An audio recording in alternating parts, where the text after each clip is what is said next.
Simposium 8 akan dipandu oleh moderator kita yang terhormat Dr. Hananto Adriantoro, spesialis jantung, pembuluh darah, konsultan. Sebelumnya saya akan membacakan CV singkat dari moderator terlebih dahulu.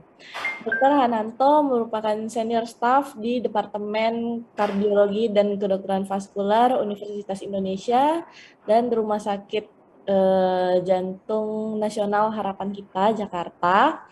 Beliau menempuh pendidikan dokter di Universitas Indonesia pada tahun 1985, lalu melanjutkan spesialis kardiologi di Universitas Indonesia juga pada tahun 1997 dan master degree di Fakultas Fakultas Kesehatan Masyarakat di UI pada tahun 2013 serta gelar doktorat di Universitas Indonesia Jakarta. Lalu untuk training, beliau pernah mengikuti venous training di Edogawa, Tokyo, Jepang pada tahun 2010 serta vascular disease training NCVC Osaka, Japan tahun 2003 dan beberapa research yang telah beliau lakukan. Selanjutnya saya kembalikan kepada moderator kita, Dr. Hananto, saya persilahkan. Terima kasih Dr. Lumongga. Selamat siang, bismillahirrahmanirrahim, assalamualaikum warahmatullahi wabarakatuh. Pada siang hari ini kita akan mendapat ilmu ya yang nanti akan disampaikan oleh Dr. Suko Adiarto, SPJP, konsultan, PhD, dan juga Dr. Nugroho, SPJP, konsultan. Ada dua topik yang cukup menarik yang akan disampaikan oleh kedua pembicara ini. Dan yang pertama adalah Dr. Suko Adiarto. Beliau akan menyampaikan acute aortic syndrome, bagaimana diagnosis dan manajemen. Acute aortic syndrome itu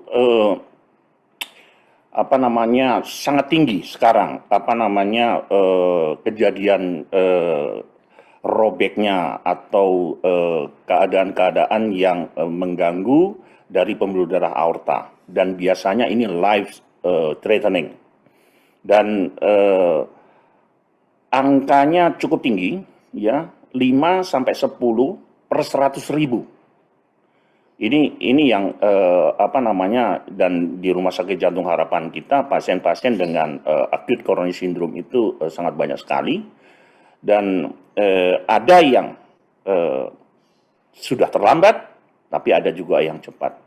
Sehingga nanti Dr. Suko akan memberikan kepada kita bagaimana kita mengenali secara awal, dan tujuan daripada studium generale ini bagaimana teman-teman sejawat, khususnya dokter umum, bisa segera merujuk ke center-center yang bisa melakukan tindakan khusus untuk kegawatan aorta. Ini adalah tujuan dari simposium ini, dan saya berharap banyak dokter ya bisa mengenali dengan dini dan segera memberikan pelayanan, yaitu merujuk dengan baik. Dr. Suko Adiarto, waktu kami persilahkan. Baik, terima kasih Dr. Hananto, Dr. Lumongga. Pertama-tama saya ucapkan terima kasih atas undangan yang diberikan oleh Pengurus Besar Ikatan Dokter Indonesia serta kepercayaan yang diberikan oleh PPPRKI.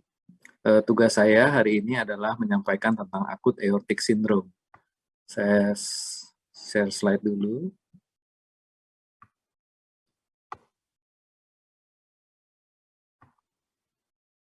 Apakah sudah terlihat? Sudah, dokter. Sudah ya. Baik. Di slideshow ya. Ya. Acute aortic syndrome atau sindroma aortik akut ya. Teman-teman sekalian, seperti disampaikan oleh Dr. Hananto, ini adalah penyakit yang sifatnya life threatening atau mengancam jiwa, sehingga peran teman-teman dalam melakukan diagnosis, melakukan tata laksana awal, dan merujuk ke tempat yang mempunyai kapabilitas yang baik, tentu merupakan kunci dari penanganan pasien dengan akut aortic syndrome ini. Nah, akut aortic syndrome itu terdiri dari beberapa patologi, ya, beberapa patologi yang terdiri dari diseksi aorta, penetrating atherosclerotic ulcer, intramural hematom, dan ruptur aorta. Nanti kita bahas bersama-sama. Nah, sebelumnya kita perlu melihat struktur aorta, teman-teman sekalian. Aorta adalah pembuluh darah terbesar dan relatif panjang, ya, di sepanjang tubuh kita, terdiri dari ascending aorta, arcus, descending aorta, dan abdominal aorta. Jadi cukup panjang segmen yang meliputi dari aorta ini. Nah, diseksi aorta merupakan salah satu dari komponen yang paling sering terjadi pada akut aortic syndrome, yaitu robekan atau separasi antara tunika intima dan tunika media, sehingga terbentuk true dan false lumen, ya, dengan robekan ini sebagai entry, sehingga aliran darah mengalir di true lumen maupun di false lumen. Nah, apabila kita tidak kontrol dengan baik, maka false lumen ini akan terus meluas, menyebabkan degenerasi dan terjadi ruptur. Ini temuan yang sering kita lihat dari CT scan, ya, kita lihat robekan intimanya sangat jelas di sini dari CT scan, ini disebut triple layer. Yang sebelah kanan ini adalah aortografi, teman-teman. Dulu kita memerlukan diagnostik aortografi untuk diagnosis final, tetapi sekarang sudah banyak digantikan oleh CT scan, dan kita hanya melakukan aortografi untuk tindakan endovaskular. Nah, ini bentuk lain yang disebut penetrating atherosclerotic ulcer, yang sama disebut sebagai akut aortic syndrome, yaitu terjadinya ulcerasi pada komponen yang sangat atherosklerotik, sehingga dia menonjol seperti ini dan memberikan nyeri yang hampir sama dengan pasien dengan diseksi aorta, dengan risiko ruptur yang hampir sama. Kalau kita tidak teliti untuk memperhatikan CT scan pasien ini, maka kalau dia tidak terlalu besar, maka kita bisa melewatkan pasien dengan penetrating atherosclerotic ulcer ini. Demikian juga intramural hematom, ini juga teorinya adalah perdarahan di vasa vasorum, ya. Kita lihat ini di sekitar aorta itu terjadi kalau di CT scan itu terlihat lingkaran yang hitam seperti ini sebetulnya adalah kelompok akut aortic syndrome yang disebut intramural hematom, dengan gejala dan risiko terjadinya ruptur hampir sama dengan classic dissection. Nah, intramural hematom juga bisa degenerasi menjadi penetrating atherosclerotic ulcer, jadi yang bentuknya seperti ini, teman-teman, dan ini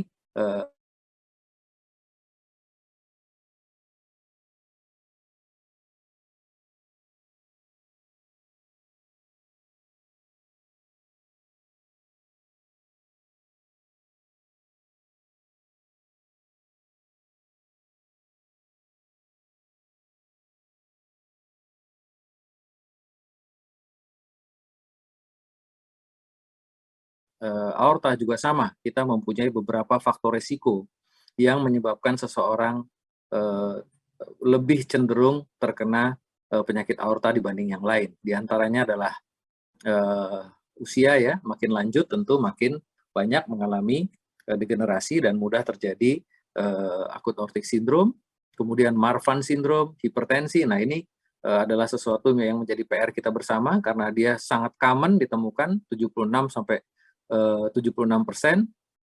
sampai 80% pada akut aortic syndrome mempunyai hipertensi, dan beberapa faktor-faktor risiko lain yang juga berkontribusi terhadap meningkatnya risiko akut aortic syndrome. Nah, apa saja presenting symptomnya? Ini perlu kita perhatikan baik-baik, teman-teman, karena gejalanya tidak eksklusif. Nanti kita bahas bersama-sama kenapa gejala yang ditimbulkan oleh aortic syndrome ini bisa bermacam-macam dan menyebabkan keterlambatan maupun salah diagnosis di awal. Ya, tentu saja nyeri dada dan nyeri punggung ini nanti kita belajar apa tipe A dan tipe B. Jadi umumnya paling banyak memang keluhannya adalah nyeri di dada maupun nyeri di punggung, yang sifatnya tiba-tiba abrupt, ya, kemudian bisa berpindah-pindah. Nah, Akut aortic syndrome ini bisa menyebabkan berbagai komplikasi yang kemudian bisa menyebabkan keluhannya berubah, ya. Misalnya apa? Pada regurgitasi aorta ini, kalau diseksinya pada ascending aorta, bisa terjadi inkompetensi katup aorta secara akut. Nah, sehingga pasien kemudian mengalami gagal jantung akut. Cardiac tamponade, kalau dia ruptur, tentu darahnya akan berkumpul di perikardium dan menyebabkan terjadinya tamponade atau shock, ya. Ada beberapa lagi, ada syncope, ada spinal cord injury, mesenteric ischemia, akut renal failure, dan akut limb ischemia. Ini sangat bervariasi. Nanti kita lihat kenapa bisa seperti ini ya, teman-teman sekalian. Nah, ini registry dari kita, dari data di harapan kita, dan kita melihat memang penderitanya lebih banyak pada laki-laki daripada perempuan. Usia lanjut lebih banyak menderita akut aortic syndrome, hampir 90% hipertensi, lebih dari 50% smoker, dan orang-orang yang sebelumnya sudah pernah diketahui mempunyai penyakit aorta, ya, kemudian mengalami diseksi atau akut aortic syndrome. Nah, ini pembagian tipe ya, diseksi aorta dibagi menjadi klasifikasi Stanford dan DeBakey, ya. Kalau pembagian secara Stanford adalah apabila dia melibatkan ascending aorta, maka dia Stanford A. Apabila dia melibatkan hanya descending aorta, maka dia tipe B. Kalau DeBakey membagi lebih lanjut, ini DeBakey adalah Michael DeBakey, dokter bedah yang sangat terkenal. Ini menanam pohon di Yayasan Jantung Indonesia ya, Dr. Hananto. Beliau ini Michael DeBakey. Tipe 1 kalau diseksinya melibatkan seluruh aorta dari ascending, arcus, descending. Sementara kalau dia terbatas pada ascending saja, maka dia adalah DeBakey 2. Perlu diingat pada sebagian yang sangat kecil, yes, sebagian kecil pasien ini sifatnya asimptomatik. Ya, walaupun jarang, kita harus aware bahwa ini bisa bersifat asimptomatik. Nah, kita masuk pada diagnostik algoritma, kita harus mengenali pasien-pasien yang mempunyai high risk clinical features, dan itu dibagi 3. Ada high risk conditions, high risk pain, ya, sifat sakitnya seperti apa, dan risiko tinggi berdasarkan pemeriksaan. Nah, yang risiko tinggi kondisinya adalah pasien dengan Marfan, pernah diketahui ada keluarga yang dengan aortic disease, pernah diketahui ada penyakit aorta, penyakit katup, ya, katup aorta terutama, ya, diketahui adanya aneurism, dan sebelumnya pernah mengalami operasi aorta, ya, termasuk surgery. Kemudian sifat sakit yang risiko tinggi adalah kalau dia onsetnya tiba-tiba, kemudian sangat berat dirasakan, dan kemudian seperti dirobek, ya. Nah, tentu juga dari pemeriksaan fisik, ini ada pulse deficit, ya, ada perbedaan tekanan darah. Nanti mungkin belum jelas kenapa ada perbedaan tekanan darah, nanti kita lihat sama-sama. Ada focal neurologic deficit seperti stroke atau paraplegia. Adanya diastolik murmur, ini apabila terjadi regurgitasi aorta akut, dan apabila terjadi hipotensi dan shock.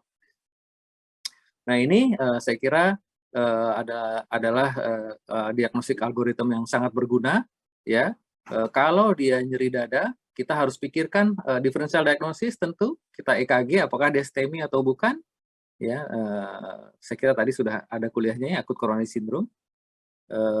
Tapi nanti perlu ada perhatian, saya kasih contoh kasus, kita perhatikan hemodinamiknya. Kalau dia tidak stabil, tentu kita harus melakukan pemeriksaan yang cepat, yaitu dengan pemeriksaan transthoracic echo, transthoracal echo, atau transesophageal echo, atau langsung CT scan bila tersedia. Ya, kalau confirm tentu langsung ke treatment, tetapi kalau exclude tentu kita harus mencari kemungkinan yang lain.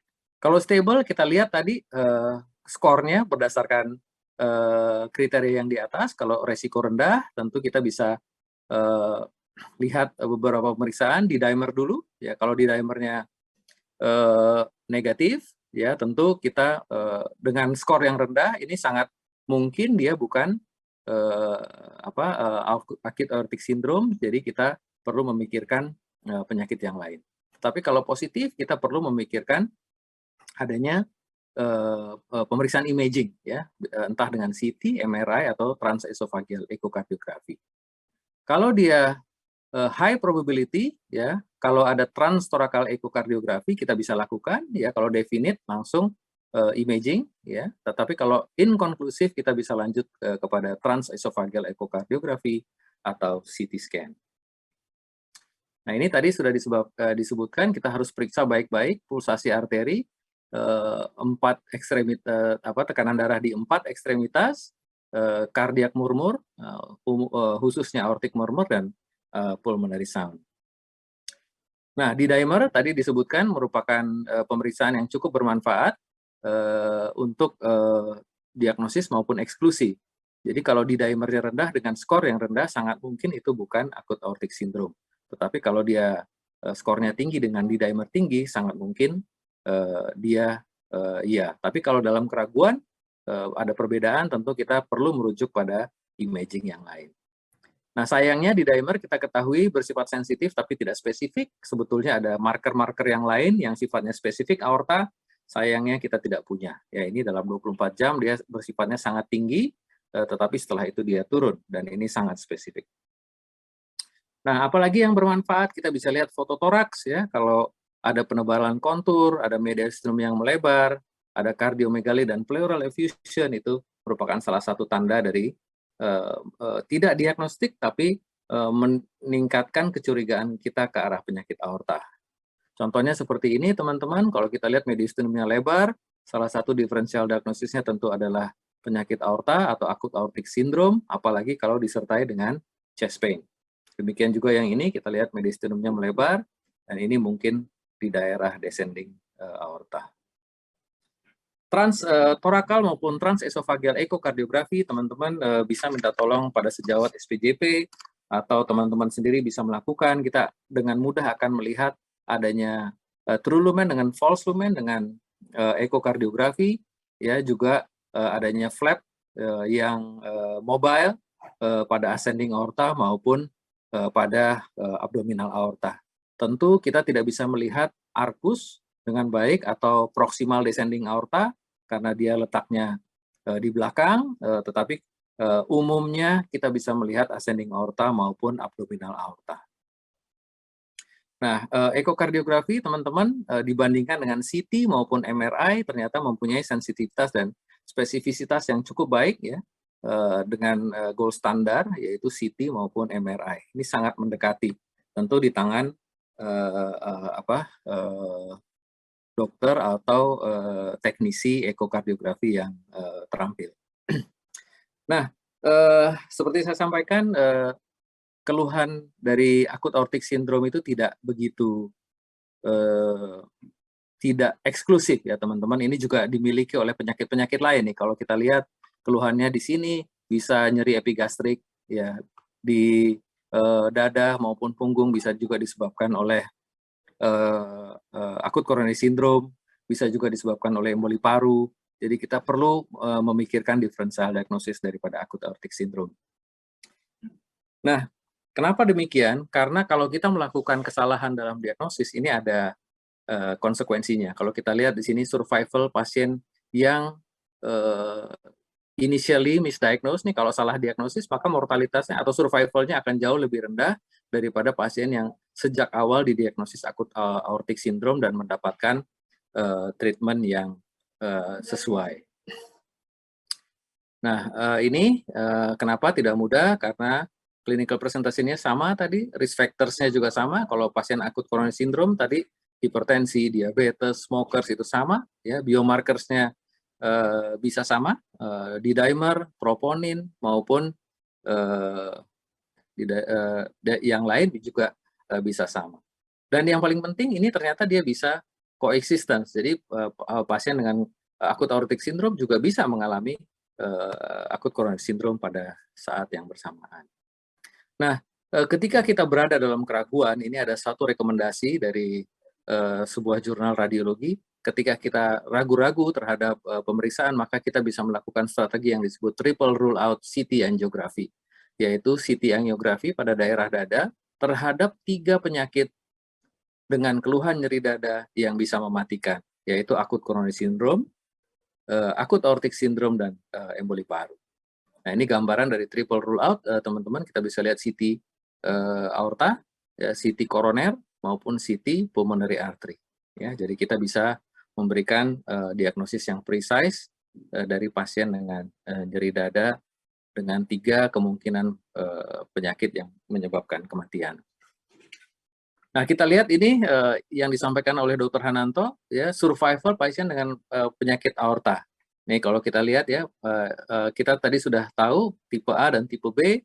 Tipe A umumnya lebih letal daripada tipe B, dan kalau kita lihat dengan jelas di sini, ini adalah days, ya, hari setelah presentasi, dan kita lihat ini mortalitasnya meningkat terus dan bisa mencapai 50% dalam 2 minggu apabila pasien ini tidak mengalami tidak menjalani operasi, ya.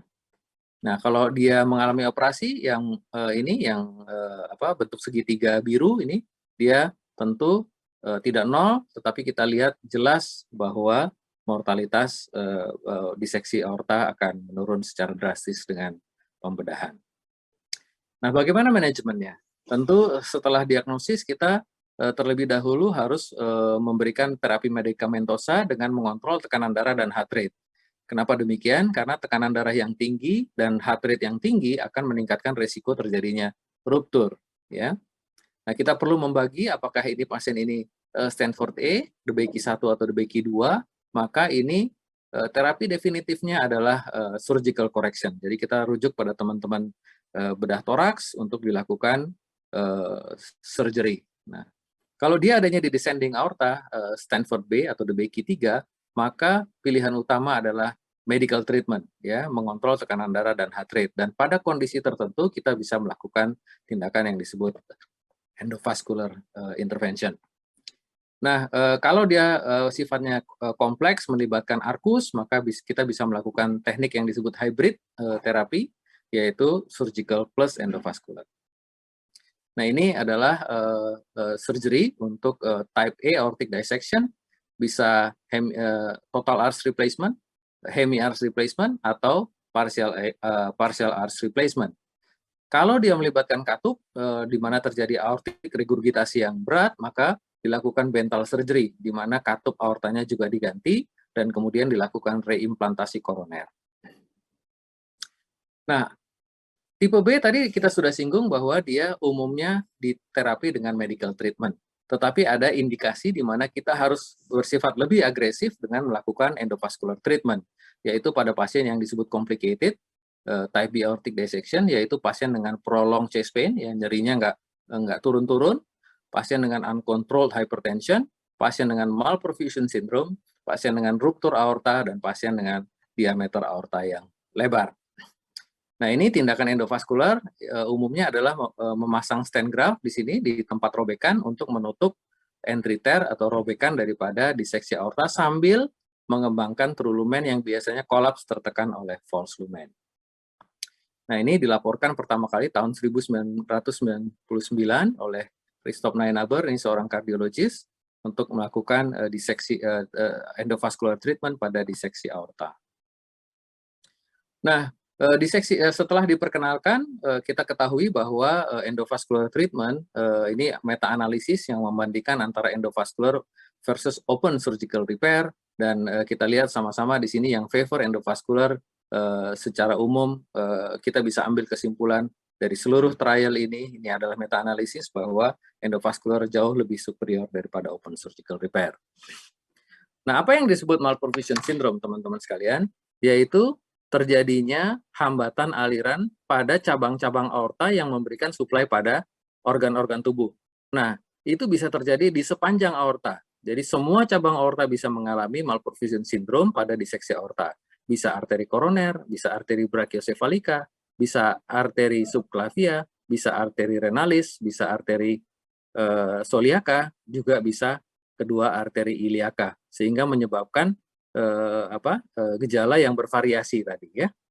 Ini yang disebut malperfusion syndrome. Nah, kita lihat contoh-contohnya, teman-teman. Ini pasien yang obes, hipertensi, nyeri dada, ya, nyeri punggung, ya, terus kemudian tiba-tiba setelah itu kedua kakinya nyeri, ya, lebih nyeri daripada punggungnya.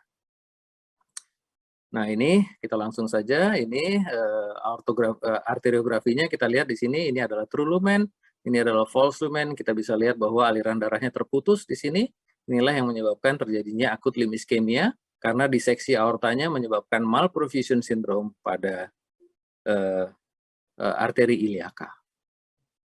Nah, kalau kita teliti apa yang bisa menjadi diagnostik clue, tadi ini disebut adanya pulse deficit, perbedaan tekanan darah. Kalau seperti itu pasti terjadi perbedaan tekanan darah antara ekstremitas atas dan ekstremitas bawah.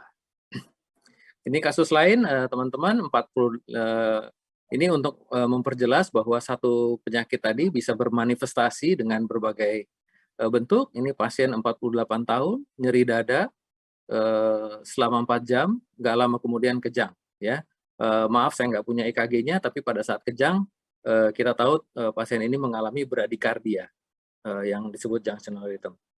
Kalau teman-teman perhatikan baik-baik, ini ada ST elevasi di 2-3.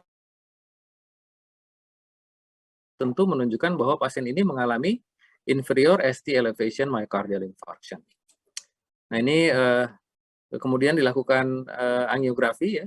Kita lihat di sini adalah total oklusi di right coronary artery, ya, di sini, dan setelah kita perhatikan baik-baik ternyata ini adalah diseksi aorta, ya, diseksi aorta dengan flap yang menutup right coronary artery. Ini setelah kita pasang stent dan kita lakukan CT, terlihat di sini ada true lumen, ada false lumen, dan stent yang kita pasang ini dari right coronary artery sampai ke true lumen. Ini pasien lain dipulangkan dari Pineng, 43 tahun juga, tiba-tiba sesak nafas muncul di UGD harapan kita dengan urin output yang hampir tidak ada, sesak nafas dengan kreatinin 7,3. Nah, akut renal failure, jelas pasien ini dengan akut renal failure, dan setelah kita telusuri ternyata pasien ini mengalami diseksi aorta dengan malperfusion syndrome ke kedua renal artery. Nah, ini kita lakukan TEVAR, SITO, dan itu berhasil melebarkan arteri renalisnya, dan pasien ini kemudian kita pulangkan dengan kreatinin 1,7. Ruptur, teman-teman, ini kalau kita tidak kontrol dengan baik, diseksi aorta juga bisa menyebabkan terjadinya ruptur. Ini pasien masih muda-muda, ya, tadi yang saya kasih contoh masih muda-muda, 44 tahun, hipertensi, tiba-tiba nyeri sesak nafas, ya. Dalam pemeriksaan fisik tidak terdengar adanya suara nafas di paru kiri. Ini foto toraksnya, teman-teman, penuh cairan, ya. Mohon diingat sekali lagi kalau ada nyeri dada dengan sesak nafas, diinvestigasi dulu sebelum dipungsi, ya. Kalau pasien ini dipungsi tentu bisa berakibat fatal, karena dalam CT scan kita bisa melihat bahwa isi dari pleura kiri adalah darah, ya, seperti ini, dan kita bisa melihat adanya true lumen dan false lumen. Jadi ini pasien ini diseksi aorta dengan ruptur descending aorta dan menyebabkan hematotoraks. Ini yang kita sebut sebagai thoracic endovascular aortic repair. Ini bocor di sini, ya, tadi diseksinya, dan ini kita tutup dengan stent graft. Alhamdulillah kita bisa berhasil menutup diseksi dan menyelamatkan pasien ini dari ruptur yang lebih lanjut.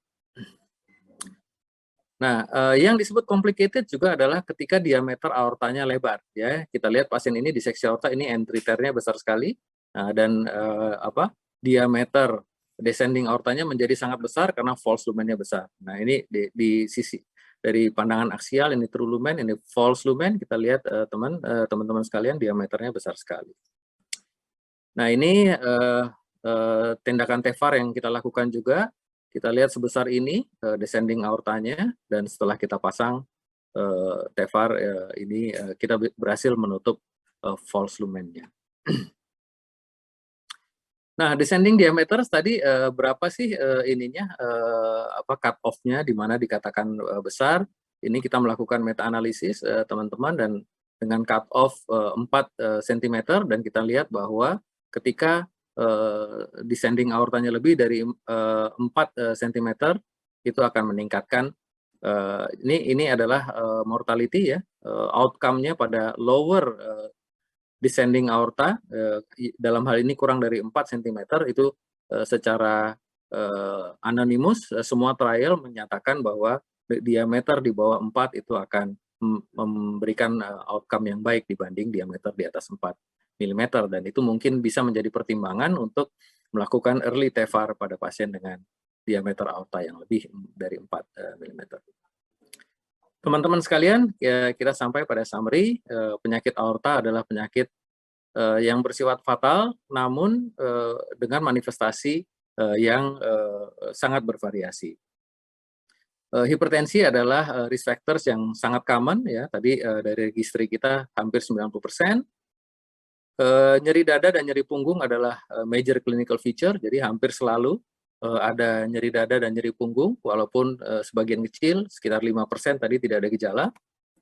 Ya, ketika kita bingung ya karena manifestasinya berbeda-beda, maka kita harus berpegang pada diagnostik algoritma, dan ini akan membantu kita dalam mencapai diagnosis secara benar. Nah, ketika kita melakukan early recognition, treatment awal yang baik, dan referral untuk definitive intervention yang paripurna, tentu ini akan sangat menolong pasien untuk dapat selamat dari penyakit yang berbahaya ini. Terima kasih atas perhatian teman-teman sekalian, mudah-mudahan bermanfaat. Assalamualaikum warahmatullahi wabarakatuh.